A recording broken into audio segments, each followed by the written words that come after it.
Expect करते हैं ना कि इंडिया टूटेगा, तो आई एम सॉरी, अगर इंडिया ने अंदर से टूटना होता तो सिख अभी तक तोड़ कुछ ना कुछ कर चुके होते। एक चीन है वो अपनी तरफ से इसके ऊपर आवाज उठाता रहेगा, लेकिन चीन के अंदर अपनी भी कोई इंसानी हुकूक की कोई हालात जो हैं कोई बहुत अच्छे नहीं है, तो इस वजह से उसकी भी आवाज में जो है वो इतना असर नहीं होगा कि अभी ना घबराओ, दस्तक हो रही है शहर की, शहर आने वाली है। शहर मुझे लगता नहीं आने वाली। नैरेटिव हिंदुत्व पे मबनी है, अगर वो नैरेटिव खरीदा जा रहा है तो आप भूल जाएं कि अंदर से कोई इंडिया टूटेगा। पाकिस्तान बहुत बार बात कर चुका है, लेकिन मजाल है आलमी इदारों की तरफ से कोई भी स्टेप, कोई भी इनिशिएट हमारे सामने आया हो।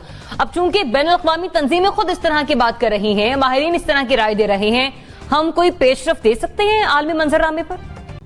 ये इकोनॉमी बाइलैटरल होती है, इकोनॉमी बाइलैटरल होती है। आप बाइलैटरल इकोनॉमी चलाएं, किसने मना किया है? दुनिया में कितने सारे ममालिक हैं जिनके अंदर इकोनॉमी भी चलती है, इशूज पे भी बात होती है। क्या इशूज पे बात करना भी अलाउड नहीं है? इशूज पे बात उस वक्त होगी जिस वक्त आप कंपेल करेंगे किसी को बात करने के लिए। तो आपको कहीं ना कहीं जाके दरवाजे नहीं, अंदर से अगर आप एक्सपेक्ट करते हैं ना कि इंडिया टूटेगा, तो आई एम सॉरी, अगर इंडिया ने अंदर से टूटना होता तो सिख अभी तक तोड़ कुछ ना कुछ कर चुके होते।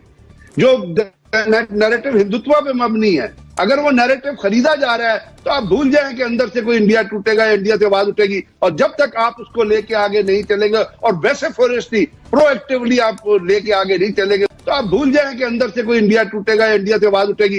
ये तो मुसलमान कोई 200 मिलियन मुस्लिम्स हैं वहां पर, और अगर आप इसको एक कहीं सेपरेट स्टेट बन जाए तो वो पॉपुलेशन के हिसाब से दुनिया का 8वां बड़ा मुल्क बनेगा जो मुसलमान वहां पे मौजूद है। देखिए, जिस वक्त तक दो चीजें हैं, अंदर और बाहर, इंटीरियर और एक्सटीरियर मनूवर्स, इनको जब तक ये इनसिंक नहीं होंगे, आप कहते हैं इंडिया बड़ी मंडी है, तो यहाँ पे मुसलमान मुमालिक जिस वक्त तक अपनी आवाज बुलंद नहीं करेंगे, अंदर से आवाज मतलब आप ये कह रहे हैं कि हमें आलमी इदारों से जो तवक्कुआत रख रहे हैं उनको एक साइड पे इकट्ठे करके मुस्लिम उम्मा का इत्तेहाद जरूरी है। मुस्लिम उम्मा का इत्तेहाद जरूरी है, क्योंकि मुस्लिम उम्मा कब्र की तरह खामोश है। उनके इंटरेस्ट है $20 बिलियन का, रिलायंस से वो कर लो, से कर लो, यहूदियों को वीजे के बगैर, यहूदियों को वीजे के बगैर मिडिल ईस्ट में वो अपना यूए में बुला लो। जहां तक मुस्लिम उम्मा का ताल्लुक है, मैं तो उसको तस्लीम ही नहीं करता कि मुस्लिम उम्मा मौजूद है। मुस्लिम उम्मा टुकड़े टुकड़े हो चुकी है, किरची किरची हो चुकी है। वो जो एक हमने खूबसूरत वास बनाया था लाहौर OIC में, वो टूट गया। वो सब लोग कत्ल भी हो गए, मारे भी गए, खेत गए, और उसके बाद मुस्लिम उम्मा का कॉन्सेप्ट खत्म हो गया। अब वो जो डिवाइड आया है वो इकोनॉमी की बेस पर आया है।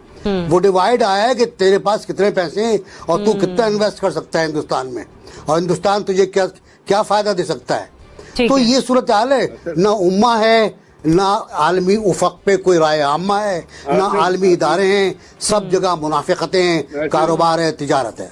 और ये वो मिडिल ईस्ट है जिसके लिए अरब इसराइल जंगों में पूरा अरब खित्ता मिलकर इसराइल का कुछ नहीं बिगाड़ सका था। पाकिस्तानी पायलट्स यहां से गए थे।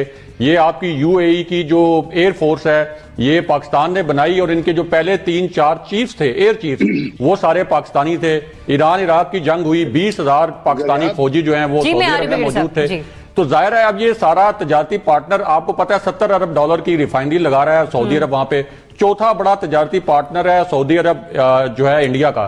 तो जाहिर है कि उनके इतने ज्यादा तजारती मफादात हैं और इस वजह से वो बोलते नहीं है। और 40% जो आपका ज़र मुबादला है इंडिया, जो पूरी दुनिया से $83 बिलियन आता है, उसमें से 40% मिडल ईस्ट में से आता है, और उस 40% में से 35% UAE और सऊदी अरेबिया इंडिया को मिलता है। तो वो हमारी जो उम्मत है वो इसी वजह से सोच रही है कि आलमी इदारे इस पर नोटिस लेंगे कि नहीं लेंगे। अगर आपका इशारा है कि अक़वाम मुत्तहिदा इसके ऊपर नोटिस लेगी तो बिल्कुल नोटिस नहीं लेगी। ज़ाहिर है अक़वाम मुत्तहिदा सलामती कौंसिल के जो स्टेक होल्डर्स हैं वो कौन है? अमेरिका, फ्रांस, बरतानिया, रूस, इनके साथ तो जबरदस्त ताल्लुकात हैं। एक चीन है वो अपनी तरफ से इसके ऊपर आवाज उठाता रहेगा, लेकिन चीन के अंदर अपनी भी कोई इंसानी हुकूक की कोई हालात जो हैं कोई बहुत अच्छे नहीं है, तो इस वजह से उसकी भी आवाज में जो है वो इतना असर नहीं होगा।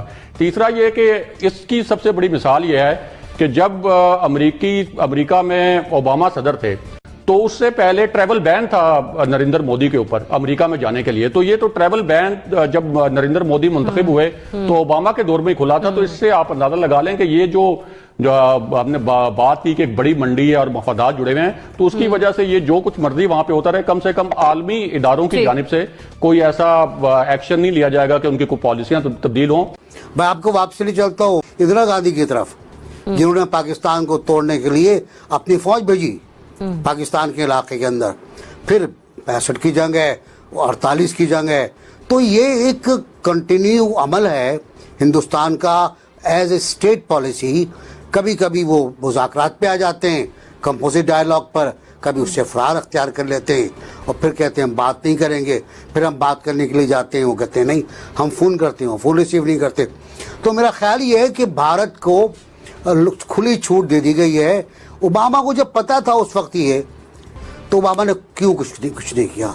सबसे बड़ी ताकत थी दुनिया की, सबसे बड़ा ताकतवर प्रेसिडेंट, तकरीबन मुत्तफ़िक़ा प्रेसिडेंट अमेरिका का, जिसकी पॉलिसीज बहुत स्ट्रांग थी ह्यूमन राइट्स की तरफ। डेमोक्रेट्स बहुत ह्यूमन राइट्स की बात करते हैं, कुछ नहीं किया उन्होंने। और अभी भी मुझे लग रहा है कि ज़्यादा कुछ नहीं हो पाएगा, थोड़ा बहुत होगा। और जहाँ तक आलमी तंजीमों का है, ये अपनी रिपोर्ट्स बनाती रहेंगी, आपको देती रहेंगी, हमें गुस्सा दिलाती रहेंगी और ये बार थपकी मिलती रहेगी कि अभी ना घबराओ, दस्तक हो रही है शहर की, शहर आने वाली है। शहर मुझे लगता नहीं आने वाली है। हम एक डिक्शन बहुत इस्तेमाल करते हैं, ज़रियाब के आलमी ज़मीर को झंझोड़ेंगे हम, या ये वाक़यात या ये रिपोर्ट आलमी ज़मीर को झंझोड़ेगी। तो यकीन मानिए ये जो हम बड़ा अपने अल्फाज में इस्तेमाल करते हैं ये लफ्ज़ बार बार आलमी ज़मीर, ऐसी इस नाम की कोई चीज़ मौजूद नहीं होती।